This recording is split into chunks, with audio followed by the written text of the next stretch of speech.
ನಮಸ್ತೆ. ಇದು ಮಂಗಳವಾರದ ವ್ಲಾಗ್ ಆಗಿರುತ್ತೆ. ಇವತ್ತಿನ ದಿನ ಬೆಳಗಿನ ಟಿಫನ್ಗೆ ನಾನು ಪಲಾವ್ ಮಾಡಿದ್ದೆ. ಆದರೂ ನನ್ನ ಮಗಳು ರಾಗಿ ಗಂಜಿನೇ ಮಾಡ್ಕೊಂಡಿದ್ಲು. ಇವತ್ತು ರಾಗಿ ಗಂಜಿ ಕುಡಿತೀನಿ ಅಂತ. ಇವಾಗ ಡೈಲಿ ರಾಗಿ ಗಂಜಿ ಕುಡಿತಾ ಇದ್ದಾಳೆ. ಅದು ಸ್ವಲ್ಪ ದಿನ ಅಷ್ಟೇ. ಅದಾದಮೇಲೆ ತಿರ್ಗಾ ಬಿಟ್ಬಿಡ್ತಾಳೆ. ಅದು ಯಾವಾಗ ಕುಡಿಬೇಕು ಅನಿಸುತ್ತೋ ಅವಾಗ ಕುಡಿತಾಳೆ ಅಷ್ಟೇ. ತಿಂಡಿ ಎಲ್ಲ ಆಗಿ ಮಕ್ಕಳನ್ನು ಸ್ಕೂಲು ಮತ್ತು ಕಾಲೇಜಿಗೆ ಇಬ್ಬರನ್ನು ಬಿಟ್ಟು ಬಂದು ನಾನು ಸ್ಟಾರ್ ಮಾರ್ಕೆಟಿಗೆ ಬಂದಿದ್ದೀನಿ. ಇಲ್ಲಿ ಸ್ವಲ್ಪ ರೇಷನ್ ಬೇಕಾಗಿತ್ತು ಮತ್ತು ಹಣ್ಣುಗಳು ತರಕಾರಿಗಳು ಬೇಕಾಗಿತ್ತು. ಹಾಗಾಗಿ ಬಂದಿದ್ದೀನಿ. ಹೆಂಗೂ ಆಗೋಗಲಿ ಇದು ಕೆಲಸ ಅಂತೇಳಿ ವಾಕಿಂಗ್ ಹೋಗಿಲ್ಲ. ಇಲ್ಲೇ ವಾಕ್ ಆಗುತ್ತಲ್ಲ ಒಂದು ರೌಂಡು, ಸ್ವಲ್ಪ 1 ರಿಂದ 1.5 ಅವರ್ ಆಗುತ್ತೆ ಶಾಪಿಂಗ್ ಮಾಡೋಷ್ಟರಲ್ಲಿ. ಹಾಗಾಗಿ ವಾಕಿಂಗ್ಗೆ ಕ್ಯಾನ್ಸಲ್ ಮಾಡಿ ಸ್ಟಾರ್ ಮಾರ್ಕೆಟಿಗೆ ಬಂದು ಅಲ್ಲಿಂದ ಮನೆಗೆ ಬಂದು ಫಸ್ಟು ಕಾಫಿ ಮಾಡ್ಕೊಂಡು ಸ್ನ್ಯಾಕ್ಸ್ ತಿಂದೆ, ಕಾಫಿ ಕುಡಿದೆ. ಅದಾದಮೇಲೆ ಮಧ್ಯಾಹ್ನದ ಊಟಕ್ಕೆ ಏನಪ್ಪ ಮಾಡೋದು ಅಂತ ಅಂದ್ಕೊಂಡು ಸ್ವಲ್ಪ ತಡಗುಣಿ ಕಾಳು ಮತ್ತು ಬೇಳೆ ಹಾಕಿ ಇದಕ್ಕೆ ಒಂದು ಹೀರೆಕಾಯಿನ ಹಾಕಿ ಬಸ್ಸಾರು ಮಾಡೋಣ ಅಂತ ಮಾಡ್ತಾಯಿದ್ದೀನಿ. ಸ್ವಲ್ಪ ಇದಕ್ಕೆ ಉಪ್ಪು ಸೇರಿಸ್ಕೊಂಡು ಒಂದು 2 ವಿಷಲ್ ಕೂಗಿಸ್ಕೊಂಬಿಡೋಣ. ಅದು ತುಂಬ ಜಾಸ್ತಿ ಕೂಗಿಸಿದ್ರೂ ಅಷ್ಟು ಮೊಸರು ಥರ ಆಗಿಬಿಡುತ್ತೆ. ತಡಗುಣಿ ಕಾಳು ಹಾಕಿರೋದ್ರಿಂದ 2 ವಿಷಲ್ ಕೂಗಿಸ್ಬೇಕು. ಬೇಳೆ ಆಗಿದ್ದರೆ ಒಂದೇ ವಿಷಲ್ ಸಾಕಾಗೋದು. ನಾನು ಸ್ಟಾರ್ ಮಾರ್ಕೆಟಲ್ಲೇ ಇದನ್ನು ತಂದಿದ್ದೆ. ಹೀರೆಕಾಯಿ ತುಂಬಾ ಫ್ರೆಶ್ ಆಗಿ ಚೆನ್ನಾಗಿತ್ತು. ರೇಟನ್ನು ಸ್ವಲ್ಪ ಪರವಾಗಿಲ್ಲ ಅಂತಲೇ ಹೇಳ್ಬೋದು. ನಾರ್ಮಲ್ ಅಂಗಡಿಗಳಿಗಿಂತ ಅಲ್ಲೇ ಸ್ವಲ್ಪ ಕಮ್ಮಿಯಾಗಿ ಸಿಗುತ್ತೆ ತರಕಾರಿಗಳು ಮತ್ತು ಹಣ್ಣುಗಳು. ಇದಾದಮೇಲೆ ಇದೆಲ್ಲ ಬೇಯಿಸ್ಕೊಂಡಿದ್ದೀನಿ, ಬೇಳೆ ಮತ್ತು ಹೀರೆಕಾಯಿನ. ಇದನ್ನು ಒಗ್ಗರಣೆ ಹಾಕ್ಕೊಂಡು ಪಲ್ಯ ಮಾಡ್ಕೊಳ್ಳೋಣ ಅಂಥೇಳಿ ಸ್ವಲ್ಪ ಎಣ್ಣೆ, ಸಾಸಿವೆ, ಕರಿಬೇವು ಮತ್ತು 1.5 ಈರುಳ್ಳಿ ಹಾಕ್ಕೊಂಡಿದ್ದೀನಿ. ಸಣ್ಣದಾಗಿ ಹಚ್ಚಿಟ್ಕೊಂಡು ಇದನ್ನು ಸ್ವಲ್ಪ ಕೆಂಪಗಾಗೋವರೆಗೆ ಈ ಥರ ಬಾಡಿಸ್ಕೊಳ್ಳೋಣ. ಇದಕ್ಕೆ ಸ್ವಲ್ಪ ಉಪ್ಪು ಹಾಕಿ ಬಾಡಿಸ್ಕೊಳ್ಳೋಣ ಈರುಳ್ಳಿಗೆ. ನೋಡಿ, ಆಲ್ರೆಡಿ ನಾನು ಬಸ್ಸಾರಿಗೆ ಅದನ್ನೆಲ್ಲ ಡೀಟೇಲಾಗಿ ವೀಡಿಯೋ ಮಾಡೋಕ್ಕಾಗಿಲ್ಲ. ಬಸ್ಸಾರಿಗೆ ಖಾರ ಎಲ್ಲ ರುಬ್ಬಿ ನಾನು ಒಗ್ಗರಣೆಗೆ ಹಾಕ್ಕೊಂಡು ಬೇಯಿಸ್ಕೊತಾ ಇದ್ದೀನಿ ಸಾಂಬಾರನ್ನ. ಕಾಳು ಬೆಂದಿತ್ತಲ್ಲ ನೀರು, ಅದನ್ನು ಸಹ ಹಾಕ್ಕೊಂಡು ಬೇಯಿಸ್ಕೊತಾ ಇದ್ದೀನಿ. ಸಾಂಬಾರನೂ ರೆಡಿಯಾಗೋಯಿತು, ಪಲ್ಯನೂ ರೆಡಿ ಆಗ್ತಾ ಇದೆ. ಇದಕ್ಕೆ ಈರುಳ್ಳಿ ಎಲ್ಲ ಸ್ವಲ್ಪ ಚೆನ್ನಾಗಿ ಕೆಂಪುಗೆ ಫ್ರೈ ಆದಮೇಲೆ ಕಾಳುಗಳು ಮತ್ತು ಹೀರೆಕಾಯಿನ ಬೇಯಿಸಿದ್ನಲ್ಲ ಅದನ್ನು ಸೇರಿಸ್ಕೊತಾ ಇದ್ದೀನಿ. ಇದಕ್ಕೆ ಸ್ವಲ್ಪ ಕಾಯಿ ತುರಿನ ಸೇರಿಸ್ತಾ ಇದ್ದೀನಿ. ಸ್ವಲ್ಪ ಕಾಯಿ ತುರಿ ಮುಂದೆ ಹಾಕಿದ್ರೆ ಚೆನ್ನಾಗಿರುತ್ತೆ. ಸ್ವಲ್ಪ ಜಾಸ್ತಿ ಹಾಕಿದರೆ ತುಂಬಾ ಟೇಸ್ಟ್ ಇರುತ್ತೆ. ಇದನ್ನು ಸ್ವಲ್ಪ ಚೆನ್ನಾಗಿ 1 ನಿಮಿಷಗಳ ಕಾಲ ಈ ಥರ ಮಿಕ್ಸ್ ಮಾಡ್ಕೊಂಬಿಟ್ರೆ ಪಲ್ಯ ರೆಡಿಯಾಗೋಯಿತು. ನೋಡಿ, ಸ್ವಲ್ಪನೂ ಕೂಡ ಸ್ಮ್ಯಾಶ್ ಆಗಿಲ್ಲ, ತುಂಬ ಚೆನ್ನಾಗಿ ಕರೆಕ್ಟಾಗಿ ಬೆಂದಿದ್ದೆ ಕಾಳುಗಳು ಅಷ್ಟೇ ಮತ್ತು ಹೀರೆಕಾಯಿನೂ ಅಷ್ಟೇ. 2 ವಿಸಲ್ ಕೂಗಿಸ್ಕೊಂಡಿದ್ದೀನಿ ನಾನು. ಆಯಿತು, ಪಲ್ಯ ಮತ್ತು ಸಾಂಬಾರು ಎರಡೂ ರೆಡಿ ಆಯಿತು. ಮಧ್ಯಾಹ್ನಕ್ಕೆ ಸಾಂಬಾರು ಕೂಡ ರೆಡಿಯಾಗೋಯಿತು. ಅದನ್ನು ಡೀಟೇಲಾಗಿ ನಾನು ವೀಡಿಯೋ ಮಾಡೋಕ್ಕಾಗಲಿಲ್ಲ. ಬಟ್ ನಾರ್ಮಲಾಗಿ ಬಸ್ಸಾರು ಅಂದರೆ ಎಲ್ಲರಿಗೂ ಗೊತ್ತಿರುತ್ತಲ್ವ, ಹಾಗಾಗಿ ನಾನು ವೀಡಿಯೋನ ಕಂಪ್ಲೀಟಾಗಿ ಡೀಟೇಲಾಗಿ ಏನೂ ತೋರ್ಸೋಕೆ ಹೋಗಲಿಲ್ಲ. ಮನೇಲಿ ತುಪ್ಪ ಖಾಲಿಯಾಗಿತ್ತು, ಹಾಗಾಗಿ ಬೆಣ್ಣೆ ತಂದಿದ್ದೆ ತುಪ್ಪ ಮಾಡ್ಕೊಳ್ಳೋಣ ಅಂತ.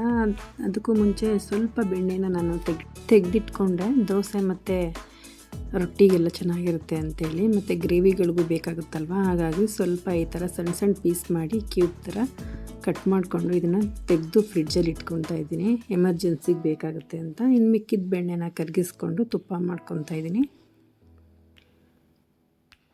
ಸ್ವಲ್ಪ ದಿನ 1 ತಿಂಗಳು ಬರುತ್ತೆ ಅರ್ಧ kg ಬೆಣ್ಣೆ. ಒಂದೊಂದ್ಸಲ ಬೇಗನೆ ಖಾಲಿ ಆಗಿಬಿಡುತ್ತೆ. ರೊಟ್ಟಿ ಎಲ್ಲ ಮಾಡಿದಾಗ ತುಂಬ ಜಾಸ್ತಿನೇ ಬೇಕು ಬೆಣ್ಣೆ. ಹಾಗಾಗಿ ಈ ಥರ ನಾನು ತಿಂಗಳಲ್ಲಿ 2 ಸಾರಿ ಆದ್ರೂ ಬೆಣ್ಣೆ ತೊಗೊಂಬರ್ತೀನಿ. ಅದಾದಮೇಲೆ ಬೆಣ್ಣೆನ ಕರಗಿಸೋಕೆ ಇಡ್ತಾಯಿದ್ದೀನಿ. ಹಾಗೆ ಸೈಡಲ್ಲಿ ನಾನು ಪೊಂಗಲ್ ಮಾಡೋಣ ಅಂತ ರೆಡಿ ಮಾಡ್ತಾಯಿದ್ದೀನಿ. ದೇವ್ರಿಗೆ ನಾನು ಅಕ್ಕಿ ಮತ್ತು ಬೆಲ್ಲ ಕಾಯಿ ಎಲ್ಲ ಇಟ್ಟಿದ್ನಲ್ಲ ವರಮಹಾಲಕ್ಷ್ಮಿ ಹಬ್ಬದಲ್ಲಿ, ಹಾಗಾಗಿ ಅದನ್ನು ಸ್ವೀಟ್ ಮಾಡೋಣ ಏನಾದರೂ ಅಂಥೇಳಿ ಮಾಡ್ತಾಯಿದ್ದೀನಿ. ಸ್ವಲ್ಪ ಬೆಲ್ಲನ ಈ ಥರ ಕರಗಿಸಿ ಹಾಕ್ತಾಯಿದ್ದೀನಿ. ಏಕೆಂದರೆ ದಪ್ಪ ಹಾಕಿದ್ರೆ ಅದು ಬೇಗ ಬೇಯಲ್ವಲ್ಲ, ಸ್ವಲ್ಪ ಕರಗಲ್ವಲ್ಲ, ಹಾಗಾಗಿ ಸ್ವಲ್ಪ ಹಾಲು ಸೇರಿಸ್ಕೊಂಡಿದ್ದೀನಿ. ಆಲ್ರೆಡಿ 1-2 ವಿಷಲ್ ರೈಸ್ನ ನಾನು ಕೂಗಿಸ್ಕೊಂಡಿದ್ದೆ.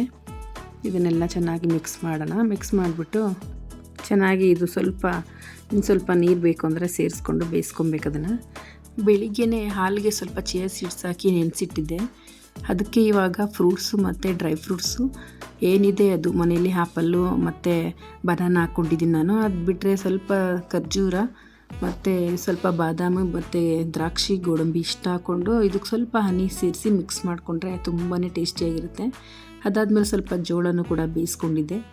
ಇವತ್ತು ಮಂಗಳವಾರ ಆಗಿರೋದ್ರಿಂದ ನಾನು ಶಾಪ್ಗೂ ಹೋಗಲ್ವಲ್ಲ, ಹಾಗಾಗಿ ಎಲ್ಲ ಕೆಲಸನೂ ಇವತ್ತೇ ಮಾಡ್ಕೊಳ್ಳೋಣ ಅಂಥೇಳಿ ತುಪ್ಪಕ್ಕೆ ಸ್ವಲ್ಪ ಈ ಥರ ವಿಳ್ಯದೆಲೆ ಮತ್ತು ಕರಿಬೇವು, ಅದಾದಮೇಲೆ ತುಪ್ಪದ ಐಟಮ್ಸ್ ಬರುತ್ತಲ್ಲ ಅದನ್ನು ಸಹ ಸೇರಿಸ್ಕೊಂಡಿದ್ದೀನಿ. ಸ್ವಲ್ಪ ಹಳದಿ ಪುಡಿ ಹಾಕೋತಾ ಇದ್ದೀನಿ, ಅರಿಶಿನ ಪುಡಿ, ಇಷ್ಟನ್ನು ಹಾಕ್ಕೊಂಡು ನಾನು ತುಪ್ಪನ ಕಾಯಿಸ್ಕೊಂಡೆ. ಅದಾದಮೇಲೆ 1 ಹೋಳು ತೆಂಗಿನಕಾಯಿ ಫುಲ್ಲು ಹಾಕ್ಕೊಂಡಿದ್ದೀನಿ.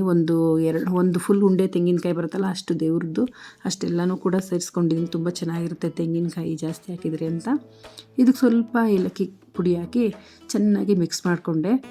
ಇವಾಗ ನಾನು ಮಾಡಿರೋ ತುಪ್ಪನೇ ತೊಗೊಂಡಿದ್ದೀನಿ ಡ್ರೈ ಫ್ರೂಟ್ಸ್ನ ಫ್ರೈ ಮಾಡೋದಕ್ಕೆ. ತುಪ್ಪ ಖಾಲಿಯಾಗಿತ್ತು ಮನೆಯಲ್ಲಿ, ಹಾಗಾಗಿ ಅದೇ ತುಪ್ಪದಿಂದನೇ ಮಾಡ್ತಾಯಿದ್ದೀನಿ. ಸ್ವಲ್ಪ ಬಾದಾಮಿ ಮತ್ತು ಗೋಡಂಬಿನ ಫ್ರೈ ಮಾಡಿಕೊಂಡು ಇದಕ್ಕೆ ಸ್ವಲ್ಪ ದ್ರಾಕ್ಷಿನ ಹಾಕ್ಕೊಂಡು ಚೆನ್ನಾಗಿ ಫ್ರೈ ಮಾಡಿಕೊಂಡು ಸಿಹಿ ಅನ್ನಕ್ಕೆ ಸೇರಿಸ್ಕೊಂಡ್ರೆ ಸಿಹಿ ಅನ್ನ ರೆಡಿಯಾಗಿಬಿಡುತ್ತೆ. ಫೈನಲಾಗಿ ಪೊಂಗಲ್ಲು, ಸಿಹಿ ಪೊಂಗಲ್ಲು ರೆಡಿಯಾಗೋಯಿತು. ತುಂಬಾ ಟೇಸ್ಟಿಯಾಗಿತ್ತು. ಇದನ್ನು ನಾವು ಸ್ವಲ್ಪ ಅಕ್ಕಪಕ್ಕ ಮನೆಯವ್ರಿಗೂ ಕೊಟ್ಟು ನಾವು ಕೂಡ ತಿಂದ್ವಿ. ಎಲ್ಲರೂ ಹಂಚ್ಕೊಂಡು ತಿಂದ್ವಿ. ತುಂಬಾ ಚೆನ್ನಾಗಿತ್ತು ದೇವ್ರ ಪ್ರಸಾದ ಅಂತೂ. ಇದೆಲ್ಲ ಆದಮೇಲೆ ನೈಟು ನಾಳೆ ಬೆಳಿಗ್ಗೆಗೆ ಚೆನ್ನ ಮಸಾಲ ಮಾಡೋಣ ಅಂತೇಳಿ ಕಾಬೂಲ್ ಕಡಲೆನ ಸ್ವಲ್ಪ ನೆನೆಸಿಟ್ಟೆ. ತುಪ್ಪ ತಣ್ಣಗಾಗಿತ್ತು ಅಂತ ಅದನ್ನು ಕೂಡ ಸೋದಿಸ್ಬಿಟ್ಟು ತೆಗೆದಿಟ್ಟೆ. ಆಲ್ರೆಡಿ ನೈಟ್ ಆಯಿತು. ಎಲ್ಲ ಕೆಲಸನ ಮುಗಿಸಿ ಮಲ್ಕೊಳ್ಳೋದಷ್ಟೇ. ಮತ್ತು ನಾಳೆಯಿಂದ ಕೆಲಸ ಸ್ಟಾರ್ಟ್ ಮಾಡಬೇಕು. ಓಕೆ, ಹಾಗಿದ್ರೆ ನೆಕ್ಸ್ಟ್ ವಿಡಿಯೋದಲ್ಲಿ ಸಿಗೋಣ. Thank you for watching.